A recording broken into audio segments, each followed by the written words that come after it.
लड़की ने मकड़ी को लकड़ी से मारा। लड़की ने मकड़ी नहीं, क्या बोले? लड़की ने मकड़ी को लकड़ी से मारा। लड़की ने मकड़ी को लड़की से नहीं बेटा, लकड़ी से मारा। दोबारा बोल। लड़की ने मकड़ी को लकड़ी से मारा।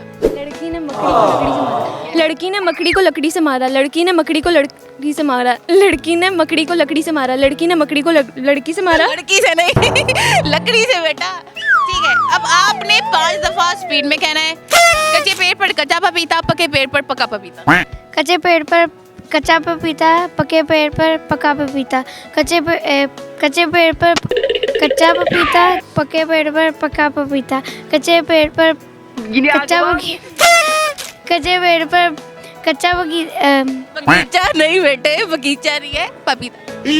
कच्चे पेड़ पर कच्चा पपीता, पके पेड़ पर पक्का पपीता।